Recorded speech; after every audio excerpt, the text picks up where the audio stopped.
Hi, I'm Wendy Zuckerman, and you're listening to Science Versus from Gimlet. This week, we're serving up a special spicy treat for you. We're sharing an episode from the podcast Gastropod. It's hosted by two food nerds, Nicola Twilley and Cynthia. And over at Gastropod, they spend their time exploring food and science and history. In this episode, they are slicing and dicing the chili pepper, trying to find out why we love this thing that sets our mouths on fire. And also, where did chilies come from? And how did they manage to conquer the world of food? Gastropod is coming up just after the break.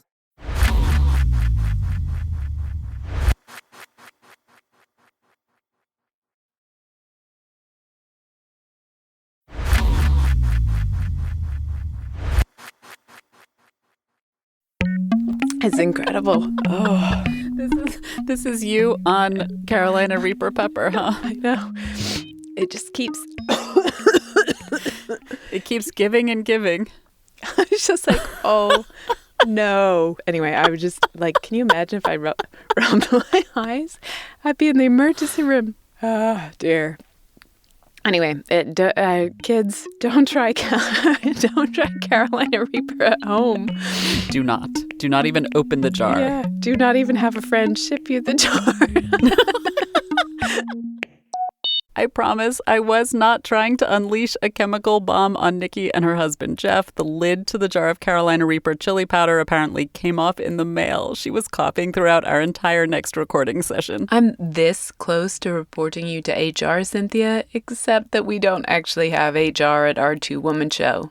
But really, however mad I sometimes make you, that was not acceptable behavior in the workplace. I do still feel bad about it. I mean, the guy who sold me all the chilies we bought for this episode, including the Carolina Reaper, he told me we have to be so very careful with it. He was in pain for 20 minutes just from pouring it into jars for sale from inhaling the dust. I do literally know how he feels, sadly. Yes, this episode, we are deliberately subjecting ourselves to the chili pepper burn. And not just any chili pepper burn, but the hottest chili pepper in the world. That's what we do for you, dear listeners. We, of course, are Gastropod, the podcast that looks at food through the lens of science and history. I'm Cynthia Graber. And I'm Nicola Twilley. And normally I really like chili peppers. I have lots of different dried ones in my spice cabinet and all kinds of fun fermented hot sauces, chili crisp, salsa matcha in my fridge. So I was looking forward to this episode. Unsurprisingly, I have pretty much the same setup in my kitchen as Nikki does. I have hot sauce on the table for nearly every meal, including breakfast. But I started to get a little nervous hearing her cough, which made me wonder, why do we humans love something that sometimes feels like it's trying to kill us? The chili is botanically a berry, for heaven's sake. Why is it so hot and spicy rather than just sweet and fruity? How did this rather assertive berry spread from its home in South America and conquer, well, almost the entire world? To the point where I can't even imagine Indian or Chinese or Nigerian food without it. And why was the U.S. and Northern Europe so slow to catch on? All that plus the rise of the super hots. Is there a limit, or will chilies finally actually kill us? This might sound like a just so story, but why is the chili pepper hot? To answer that, we spoke to Maricel Presilla. She's a chef and a culinary historian, and she wrote an incredibly beautiful book called Peppers of the Americas, which traces chili peppers all the way back to their South American origins. So the forebears of today's peppers and tomatoes split off from a common ancestor about 20 million years ago in South America. Maricel says back then, millions of years ago, peppers looked and smelled like a tasty snack to the animals in the region. Which was a problem because the chili pepper's precious seeds would get destroyed in most animal guts, and chili peppers want to have baby chili peppers. And so chilies developed a defense strategy. A devilish, non-poisonous sting in the form of capsaicin, which is an alkaloid. So it's painful to most animals' taste buds, and they avoided them, but birds didn't. Birds have this amazing ability to not feel the heat sensation because they don't have the same heat receptors in their mouths or their skin the way we do. Joining the chili chorus is Danise Coon. She's a chili pepper researcher at New Mexico State University, home to the one and only Chili Pepper Institute. And so they can eat lots and lots of these tiny hot little berries and pass it through their digestive system unharmed, and it grows into a new plant. Whereas us mammals, we can feel the heat and It passes through our digestive system, and actually our system destroys the seeds so it can't grow into a new plant. And that's kind of why we think that the chili pepper plant evolved capsaicin, was to keep mammals from eating them, but then look at what we go and do. Danise told us chili peppers are the only plants in the world that produce capsaicin. And because chilies are making capsaicin to protect their precious seeds, they put most of that protection right around those seeds. And if you cut a pepper open, even if it's a bell pepper with no capsaicin at all, you notice that the seeds on the inside are attached to a white tissue, which the botanists call placenta, because it supports the developing embryo as it develops. And it turns out that most of the capsaicin in chili plants is found in that supporting material, in the placenta. Listen up. This is Harold McGee, author of Nosedive and On Food and Cooking, and all-round food science whiz-kid. And he is correcting a common misperception. A lot of people think that most of the heat in a chili pepper is in the seeds, but he says no. It's mostly in the white placenta stuff. The thing that happens, though, is that if there is a lot in the placentas, during the drying process, as the fruit shrinks, it's easier for the capsaicin in the placenta to spread around the interior of the fruit. And so it's much more difficult to kind of pick out the placenta and minimize the heat once the chilies have been dried. So this is why and where chilies are spicy, but if the point was to put us off from eating them, then why did early humans in what's now Peru and Bolivia give them a try? Prehistoric hunter-gatherers must have been curious about these beautiful scarlet pods, and they experimented with the specimens that they found close to their own settlements. Some of these wild peppers would have been more spicy and some less. Different plants and even different fruits on the same plant can have more or less capsaicin. But there's one particular reason that ancient hunters might have preferred the spicy ones. Capsaicin naturally repels insects, but sometimes those insects might mistakenly take a bite of a pepper. But even with insect bite holes in them, the damaged berries wouldn't have gone bad. And that's because capsaicin also fights off fungus. A fungus-free pepper will last longer, which is great for a human that wants to eat it, and the capsaicin in it might even prevent other food from going moldy. That's even better.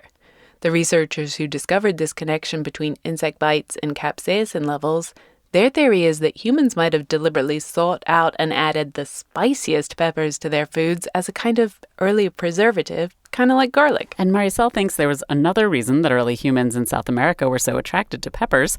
She visited the archaeologist site where some of the very earliest pepper seeds from food were found, and she saw villagers who lived nearby the site preparing food from corn, root vegetables, shellfish, and not much else. So it struck me that what elevated this type of cooking from subsistence rations to a true cuisine was the skilled use of peppers. So the local ajíes that I had seen women crushing into sauces. These chili peppers, they're called ají locally. Maricel says they're doing two different things. They make the bland, starchy food more interesting, for sure, more flavorful and spicy. And the irritation of the capsaicin, that stimulates your mouth to produce more saliva, and saliva contains an enzyme that breaks down starchy foods. So chilies make starchy foods less boring to eat and easier to digest. Honestly, the pep from the heat, in addition to all the great flavors in chilies, that spice can kind of make food more exciting. It really does literally add some zing. I mean, how many terrible sandwiches and on-the-road breakfasts have you rescued with some hot sauce?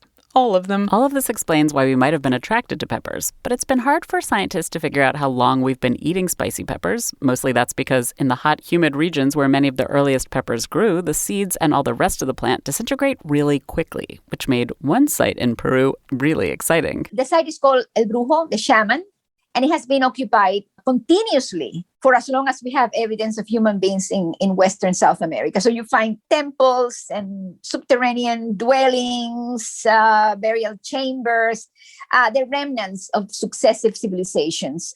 But to me, one of the most important sites in the complex is a huge dark color mound called Huaca Prieta. Maricel told us that Huaca Prieta was first excavated in 1946 by an archaeologist from the American Museum of Natural History. And they started excavating this mound. They found, dwellings and kitchens. They found ancient garbage dumps and latrines. in the stages, of their exploration. So they were peeling layer by layer of history. But the refuse heap was actually much more exciting to them than any, jewels, because organic matter is very difficult to come by. But there was plenty of it at Huaca Prieta, so the archaeologists took samples of the fossilized poop. They had it analyzed using the new technique at the time of carbon-14 dating to get a better read on how old it was. But even more exciting, they sent that poop to a guy who founded an entire new field of research that uses ancient poop to figure out what ancient people ate. And this guy concluded that 7,500 years ago, the people who lived at this site were eating not just one, but a few different kinds of spicy peppers. Probably then and still today, there are around 30 species of wild peppers. At some point around the time the El Brujo people were eating chilies, or since then, nobody really knows, we domesticated 5 species that we still enjoy today. Now, the most important of these species is Capsicum annuum, which is believed to have been domesticated in what is today Mexico. So these 5 species basically have their niches historically. There were places where they were domesticated first. Maricel compares the 5 domesticated chili pepper species to the 5 alliums, garlic, chives, onions, leeks, and shallots, in terms of how different they can be in their flavor personalities. Annuum is the most common domesticated chili, and so, unsurprisingly, it's the most diverse. Basically, all the dozens of peppers you might eat in Mexico are annuums, jalapenos, poblanos, bell peppers, all annuum. Then there's chinense, of which the most famous is probably habanero. Number 3 is bacatum, which you mostly find in Peru. And then there's number 4, frutescens, which Maricel says is the most one note of the chili pepper family. It's just kind of sharp and hot.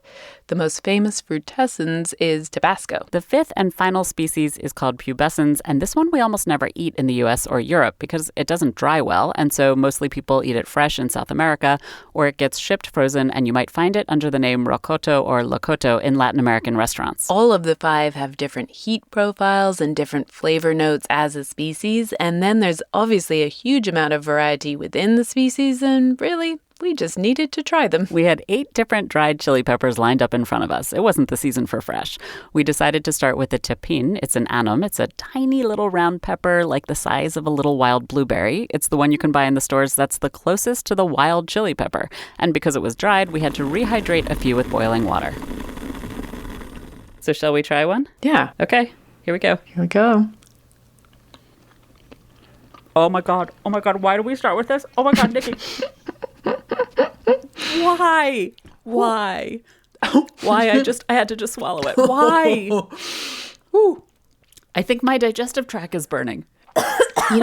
Okay, so Cynthia, I think it's good. Now I feel like really pretty good about having had the Reaper yesterday because absolutely this is nothing. This is nothing. Yes, it's spicy. Oh my God, it's spicy. And it has some nice flavors to it. But it's smoky. It has some smokiness. It has some fruitiness. It's quite sharp. I swallowed that really quickly. I couldn't let it spend too much time in my mouth. I was trying to let it spend time in my mouth, and now I feel like that might have been a mistake. So obviously, we were in a fair amount of pain. And like we said, that pain is the plant trying to get us not to eat it so that a bird will eat it instead. The most obvious effect of capsaicin on the body is the pain. And it turns out that, we call the sensation that capsaicin causes heat. And that's for a very good reason, because it turns out to activate a receptor in our body that responds to what's called noxious heat that's above a temperature that our bodies should be encountering. The capsaicin molecule is triggering a receptor in our mouths, or maybe in my esophagus, that has a lot of other work to do. It's the same receptor that would be kicked into high gear if you put some boiling hot water or tea in your mouth. It's part of something called the somatosensory system. It's our danger sense. If people are born with, and it's a rare condition, but if they're born without the ability to detect somatosensation, they experience many different kinds of injuries, sometimes fatal ones, because they simply have no ability to sense pain. Pam Dalton is a scientist at the Monell Center in Philly, and she works with capsaicin in the lab. Pam told us that we can, in fact, feel capsaicin anywhere on our body as long as our skin isn't too tough. But it's especially sensitive to the mucosa, and in the oral cavity, we have a lot of receptors that are sensitive, that are essentially the receptors for the capsaicin molecule. And so it's a very sensitive place to actually experience it. No kidding. Another thing I noticed personally, after I ate that tapine, it felt like the very follicles on my head were starting to sweat. I was literally hot, which is a weird reaction because the temperature in the room hadn't changed at all. That's because our body thinks it's hotter than it actually is, and so it's putting into effect all these cooling mechanisms so that it can maintain our temperature appropriately. But our temperature hasn't changed, so that's the interesting thing. It's really weird. A good dose of capsaicin triggers all the same responses in your body as if you were literally getting a third-degree burn, except the actual tissue damage of a third-degree burn. You sweat, you get flushed, your blood vessels dilate. Your tongue literally turns redder when you eat spicy foods. All its blood vessels dilate to try to cool things down. This whole process is weird, yes, but it's also kind of useful in parts of the world where you might want to sweat even while you're sitting around eating. And this is one of the reasons, and of course, it's borne out by, sort of anthropological data, but this is why hot, spicy foods containing capsaicin have been used a lot in very tropical, warm environments as a way to promote cooling of the body and reducing the body heat by this evaporative cooling that occurs. Meanwhile, back in non-tropical Philly, Pam actually works with neat capsaicin in the lab. It's white and a little crystally, yes. Powdery, but a little flaky too as well. After that tapine, the powdered pure capsaicin sounds a little terrifying to me. We wondered if Pam ever tried it neat. Of course. I'm one of those scientists that likes to put things in my nose and in my mouth, depending on what I'm doing. But mostly we have used it in solutions. And once we were doing it in aerosol form. So we had an aerosol generator and we were using that. That was a little dangerous because you would walk into a room where it had been aerosolized and it was completely invisible, but it would essentially cause reflex apnea. You would take your breath away. You would almost stop breathing as a reflex, which is clearly what happens when people are getting sprayed with pepper spray. Or, unpacking a shipment of Carolina Reaper from their co-host and supposed friend. Actually, people in South and Central America used chilies in war. They'd make grenades with ground chilies in them and launch them at attackers and leave their enemies basically choking and blind. Another tactic was to put the chilies in what were kind of like water balloons, so they'd ferment and then burst on impact, releasing all their noxious, painful gases. Long story short, capsaicin is a powerful weapon in the hands of your enemies. Thank you, Cynthia.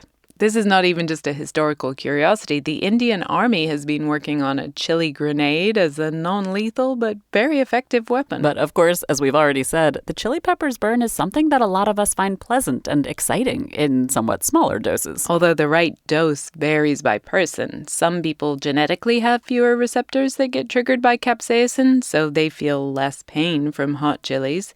And you can also train yourself to feel less heat just by eating hotter chilies regularly. Scientists think your receptors get less receptive if you're constantly feeling the burn. But what if you've accidentally gone a little too far in your chili pepper training regimen and the burn feels, really burny? What do you do? That answer and more from Gastropod is coming up after the break.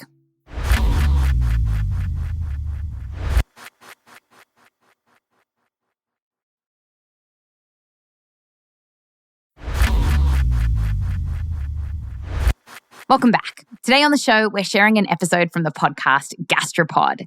Cynthia and Nicola are walking us through the world of Chile. And when we left them, they asked, if you are feeling the burn, what can you do about it?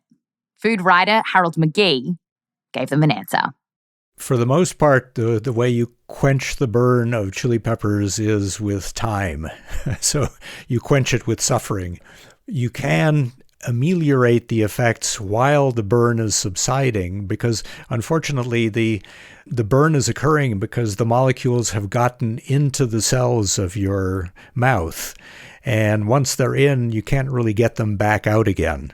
So you have to deal with the consequences of their being in there. Thanks, Harold.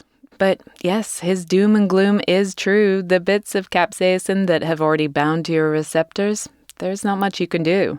Pam says you can get some very temporary relief by drinking something cold. Cold obviously counteracts the sensation of heat. But capsaicin isn't water-soluble, so cold water won't help for long. But there'll be more capsaicin molecules and bits of pepper still floating around on your tongue and in your mouth, and you can cut them off before they manage to bind with the receptors in your mouth. One way is to wash them away with something fatty because capsaicin is soluble in oil. And you can even break the chemical bonds of these free-floating bits of capsaicin using one of the proteins in milk. So dairy is your friend. It's fatty and it has this magic protein. And, if you look at cuisines where they use a lot of that, it's often the case that they will have a milk-based drink, like in India, a lassi or a yogurt dip somewhere nearby to sort of quell the burn of the capsaicin. And if you want to combine all three, a milk product, lots of fat, and something really cold, I recommend ice cream. It's what worked for me after our tasting was done. What's more questionable in its efficacy is the classic accompaniment to a spicy curry, beer. Capsaicin is soluble in alcohol. The problem with beer is that unless it's, a British ale, it's going to be more or less carbonated. And carbonation triggers acid sensations, and it turns out that acidity is another thing that can actually aggravate the receptor that reports that capsaicin is there. And perhaps if you drink enough beer, you stop worrying about the capsaicin burn, and that's really where the relief comes from. It's a much more, cortical effect or relief of, sort of anxiety about it. I definitely wanted to be distracted from the burn in my mouth, but I didn't pick up any booze because we had more tasting to do. After the tippin, we spooned yogurt all over our burning tongues and commiserated. I feel personally, if I had been the ancestral person who had encountered those in the wild, I would have been like, wow, I'm never putting that in my mouth again, but but good for them. Good for them. After cooling down, we decided to take a step back and taste a mild pepper. We followed Maricel's advice and moved on to taste another one of the 5 species, a chinense. Capsicum chinense has cultivars all over, different colors, different shades, different levels of heat. For example, one of the favorite peppers of Peruvian cooks is something called ají panca. So we each opened up our jar of ají panca. Smells really good. Ooh, that's lovely. We shouldn't have done the other one first. No, because now I can't tell if this is spicy or not. Yeah. At the moment, it has no spice to me. I think it has a tiny bit of heat. I'm having a little more of this. It's really good. I'm starting to be able to taste again, and it's nice. It was fruity, a tiny bit earthy, and it had just a little hint of heat. It was a really mild and lovely pepper. Staying in Peru, but with yet another different species of chili pepper, we moved on to ají amarillo. It's a bacatum. The ají amarillo is amarillo. It's definitely yellow. It is indeed. It's very yellow. You're going to feel a little heat with this. This is one of my favorites. Okay. Oh my gosh, this tastes like Peru to me. While ají panca might be popular in Peru, ají amarillo is probably Peru's national chili. I had it on dishes all the time when I was traveling there. It's really common in a sauce for a potato dish and also in ceviche. I even had an ají amarillo ice cream there that I still dream about. It's delicious. It's rounded. So good. It's warm. It dissipates pretty quickly. Like, I'm not left with this lingering burn. No, that's true. I like it. This is my favorite so far by quite a long shot. It's so good. And finally, species number 4. Capsicum frutescens. And just think of Tabasco. Tabasco sauce is made with Capsicum frutescens. Very specific in terms of flavor. And it's sharp. It does not have that muskiness of the Capsicum chinense, but it does have this almost vinegary quality. And most people who work with the Capsicum frutescens know that it's fantastic for table sauces. Our frutescens chili that we'd bought was Weary Weary. They're these wrinkly dried peppers that are about the size of a very large plump raisin. I had to look them up online because I'd never heard of them. So this is from Guyana. It's a staple spice from the South American region. So common that most Guyanese kids grow up eating them. Delicious, tangy flavor, it says. Delicious, tangy flavor. Delicious, tangy flavor plus a lot of heat. Okay. You just saying the kid stuff to make me feel like a wuss here. But anyway. Oh my God. Oh, wait, I have to, swallow it. Oh, I don't think I can. No, I couldn't swallow it. Oh, come on, you have to swallow it. I haven't tried yet. I spit it out and swallowed just some of the seeds. I have to tell you, my head is sweating. Like my scalp is sweating. My nose is running. For sure. Oh my God, Nikki, my mouth hurts so badly. Now my mouth hurts. I'm going to have some yogurt. I'm like writhing standing here. Did you get a flavor? I didn't really get it. Oh God, my mouth hurts. What am I supposed to do? It hurts so much. Why won't the yogurt? Make it stop. Wow. Yeah, that was something. It's not really stopping. I have a lot of respect for Guyanese children now, and also a question. How did a spicy South American berry that I really regretted eating become such a staple in West Africa? I mean, how did the chili take over the world? This, unsurprisingly, will take us back to when Europeans showed up in Central and South America. Columbus and his crew, on their very first voyage in 1492, they were served ají with their food by the natives in the Caribbean.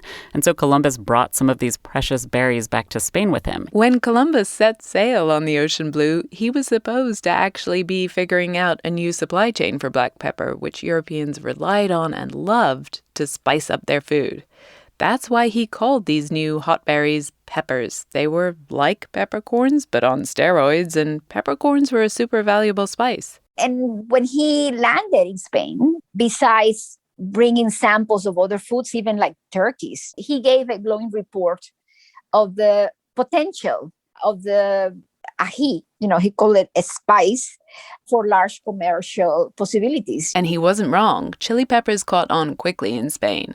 Other New World crops like tomatoes and potatoes were initially thought to be a little suspect. Chocolate was popular, but only for the elite.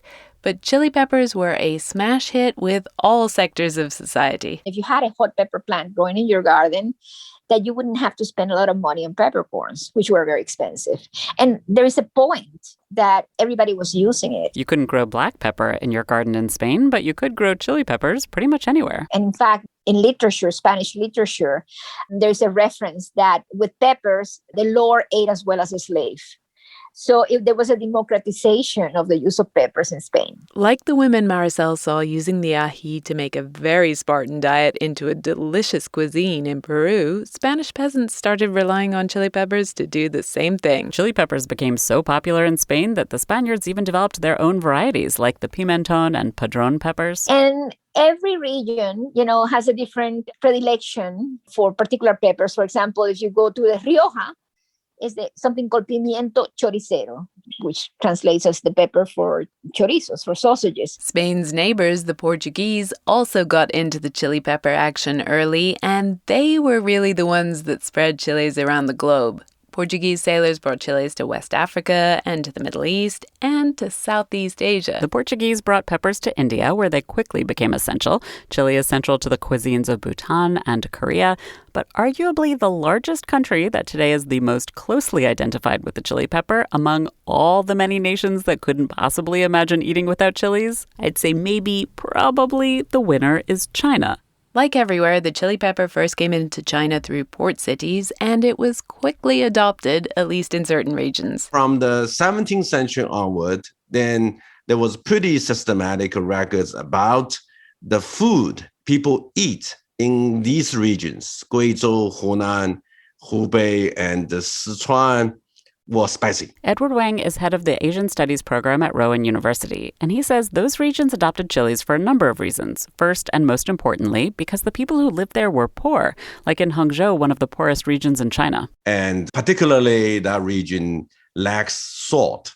So before chili peppers, they actually use vinegar to spice up their food. That was one of the reasons that people use chili peppers, the taste of like hot, to replace the shortage of salt. The chili pepper is a remarkably adaptable and unfussy plant, and it grows well in all kinds of different environments: humid, dry, mountainous, coastal.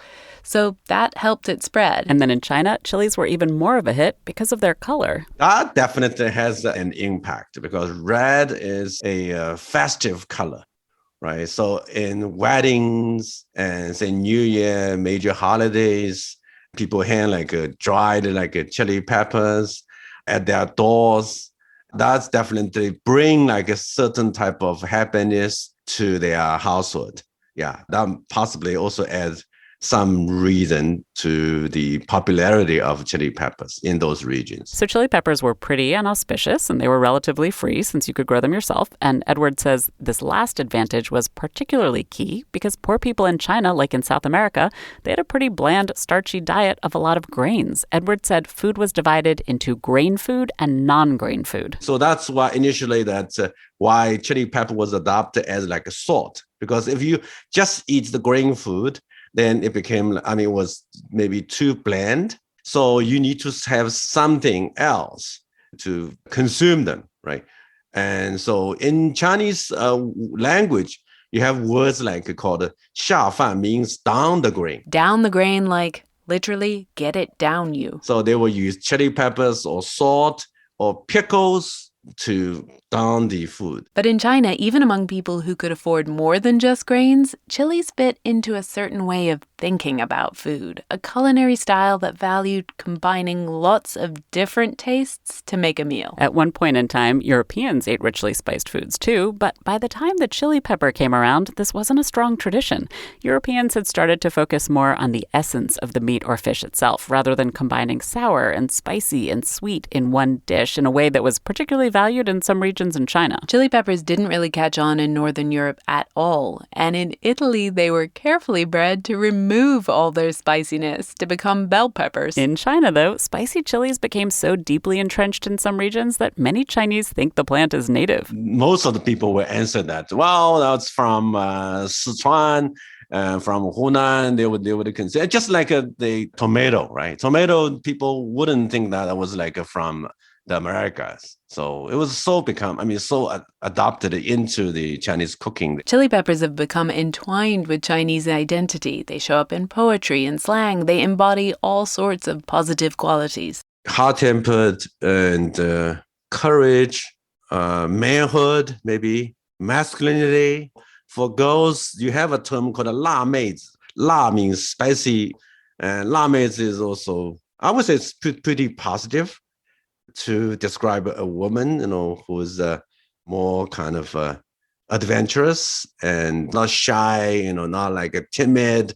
So that's the opposite to the traditional type of Chinese woman. And they will regard those women who became entrepreneurs, or say, oh, well, she's from that region. She's so risk-taking, right? And those are all, I would say, mostly positive images. There was no negative associations with eating chili peppers. And even in regions of China that had a tradition of blander foods that didn't adopt the chili pepper originally, well, today they're getting spicy too. In the 1960s, 70s, when I grew up, chili peppers were not that popular among certain regions. They might be popular in Sichuan, in southwestern regions, like Guizhou, like Hunan, those provinces. And we were known that these people love spicy food.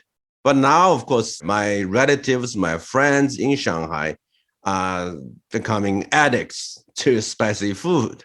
This is why my interest became inspired. I would say, why over the last, say, 30 years, spicy food become so popular. Edward's theory is that it's because of mass migration in China in the last couple of decades. Poorer people from regions that relied on chilies to get the grain down moved to richer cities to work, and they brought their peppers with them. And now, of course, even in Guangdong's cooking was very mild, I would say.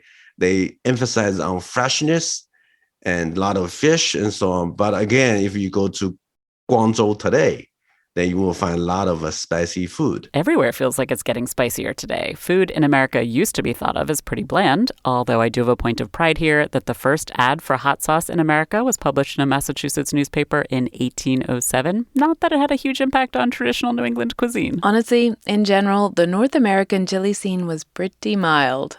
Don't come at me, Texans, with your chili queens, etc. I'm talking in general compared to, say, China or south of the border in Mexico. The U.S. was just not especially spicy. That's been changing. In 2004, hot sauce and salsa finally conquered ketchup, mustard, and mayonnaise to become the very two top condiments sold in the U.S. Congrats, America. Good job. And you know, America, we're in it to win it. All those lovely chili peppers developed elsewhere in the world are nice, but we want the hottest of them all. Speak for yourself. I am not part of that we. I'm channeling the chili heads, and there are a lot of them out there. You are embarking on a culinary journey.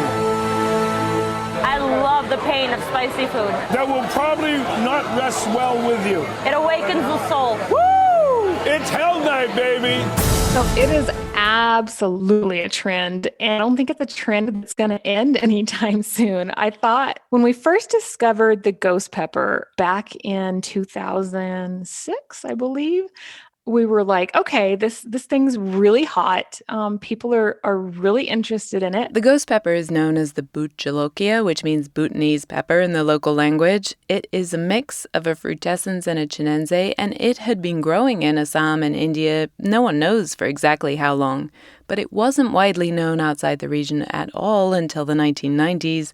And it's credited with starting the super hot revolution. Danise is a breeder at the Chili Pepper Institute, as we mentioned, and she pays very close attention to what people want to eat. And then 4 or 5 years later, we discovered the Moruga scorpion, and it was twice as hot as the ghost pepper. And we were like, okay, people are really interested in this too. And then just, hundreds of thousands of hot sauces out there that are made with these super hot chilies. And it blows my mind because I prefer flavor, and when it gets to like 1 million Scoville heat units, it's nothing but pain, and you don't care what it tastes like at that point. Just as a point of reference, that Weary that set our mouths on fire was about 225,000 Scoville, and a jalapeno maxes out at a puny 8,000 Scoville. But what do those thousands even mean? Where does the Scoville thing come from? So it was actually developed in the 1950s by scientists. His name was Wilbur Scoville, and he wanted to figure out a way to give people an understanding of how hot chili peppers were. So he set up a human subject taste panel and gave them samples. And every time they tasted it, he would dilute it, and then they'd taste again, and then he'd dilute it again. Every single time they felt heat, he would dilute it, and that would be a single Scoville unit. So if you had to dilute the chili pepper solution 5,000 times before you couldn't feel the burn, you'd end up with a pepper that was rated at 5,000 Scoville units. If this seems like a weird and kind of arbitrary measuring system to you, it is. People have very different sensitivities. Scoville did try to get around individual differences by having a panel of 5 people. But there's a larger issue that Pam pointed out. Desensitization. One interesting thing about capsaicin is that you can have this acute desensitization where you eat it and you consume for maybe 5 or 10 minutes, and then you stop and you wait about 15 minutes. And when you go back to it again, it will not have anywhere near the same burn or experience as before. And so you can do some pretty interesting challenges with people if you kind of pregame and then pick up like a buffalo wing or something very spicy when they haven't had the opportunity to pregame, because you will be acutely desensitized and you can eat it with absolutely no effect, whereas that person will be screaming at that point in time. So pranks aside, what this means is that Scoville units are kind of ridiculous. The original setup Wilbur created relies on the tester knowing when they can't taste the spice of the pepper anymore, but the pepper is making it harder to taste pepper. So I think people are moving to simply giving capsaicin levels, which is something that's objective and easily measurable.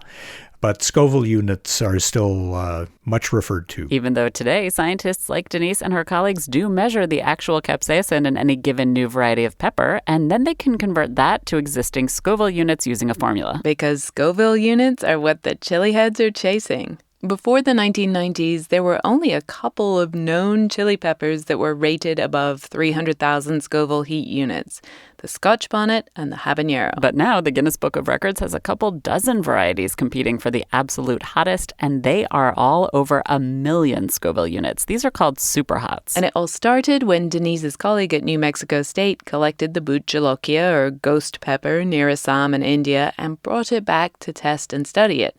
Turns out, super hot peppers are botanically different from regular peppers.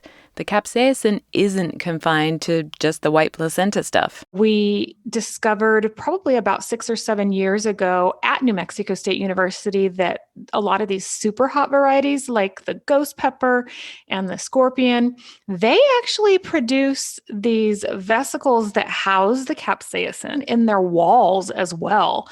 So that's why a lot of these super hots are really, really hot chilies and produce a lot of capsaicin. So that's the biology of the super hots. But now super hots have become a competitive sport. On the plant side, breeders are racing to see just how hot they can get a pepper to be. Yeah, so the hottest anything can be is actually 16 million Scoville heat units, and that's pure capsaicin. But actual chili peppers are nowhere near that yet, and they never will be. Capsaicin is a costly molecule for the pepper to manufacture, and a plant can't produce more than a certain amount without failing at all the other things they need to do to survive as a plant. But breeders don't know what that limit is, and they don't think they've reached it yet. They're still pushing the limits of plant-induced pain. Because chili heads love it, and they are also in a competition for who can eat the spiciest pepper of all. Come on down. I salivate for hot food. We create some of the hottest food in the world. Hot food, please. Okay, but a wiri was already too hot to even taste the flavor for me. Why on earth are people setting their mouths on fire with 1 million Scoville pepper? Why would you even want to do that? This is an area of research where people have looked at the degree to which people who like capsaicin in large amounts have a tendency to be sensation seekers.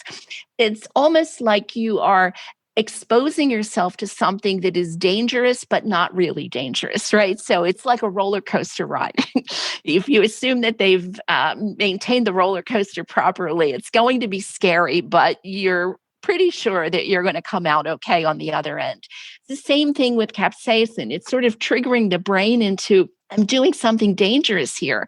And then you have this post-danger euphoria from having survived the experience with nothing more than maybe a little bit of soreness on your tongue. Unsurprisingly to me, chili competitions tend to be a kind of chest-beating macho type thing, not my speed. Plus, it's not all fun and games. One guy who ate ghost pepper puree at a contest in 2016 ended up in hospital with an inch-long tear in his esophagus from the irritation. The doctors who treated him said it was because of all the post-chili vomiting. Another reason to skip the chili head competition. But unfortunately, Nikki and I had our own tasting to do, and the wiri we tried wasn't the hottest. The Carolina Reaper is considered the hottest pepper available today. It's about 1.5 million Scoville units, and as you listeners already know, I bought 2 jars from a local store, and I shipped 1 to Nikki. Are you ready? Will I ever be ready? Do you have some? I have some. I'm going to just take the tiniest bit on tiny bit of my tongue. Okay, are you ready? Yeah. 1, 3, 2, 1. Now, before our big reveal, we were warned by the owner of Christina's spice store that we should just dip the tiniest edge of our pinky finger into the powder and taste just the tiniest few grains of it. And after eating the entire wiri, or rather spitting it out, I wasn't taking any chances. I wanted to minimize the coming pain. After inhaling it the day before, I too was a little wary. I took like a forensically tiny amount on my pinky and put it in my mouth. Okay. It just... Like my throat hurts. At first I was like, there's nothing, and now there's... And I'm not putting the rest of what's on my my finger into my mouth because I touched my finger to my lips on the way out, and that is burning. Like... I did not do that, and I'm not going to. Don't. I think I'm going to rinse my finger off. You're smart. You're a smart lady. Ooh. But it does hurt my throat. My throat Wow. hurts. My nose is running. We went and washed our hands and ate some yogurt and coughed and blew our noses. My mouth hurts really badly. It really hurts. Like, it actually hurts. Still. Yeah, it's pain. No, like it's like serious pain in my mouth. I mean, this Carolina Reaper, I'm never going to touch this Carolina Reaper again. I don't know why it even exists. It's horrible. This pain went on for many minutes. Why is it still burning? Okay, this is... I'm just going to go spoon some yogurt into my mouth for a while. I'm going to go lie down. Okay, bye. Bye. That was Gastropod. If you love food, science, and history, you got to tune in. We'll be back next week with Science Versus, and for full credits of this episode of Gastropod and to find out where you can buy those very spicy chilies, check out our show notes. I'm Wendy Zuckerman. Back to you next time.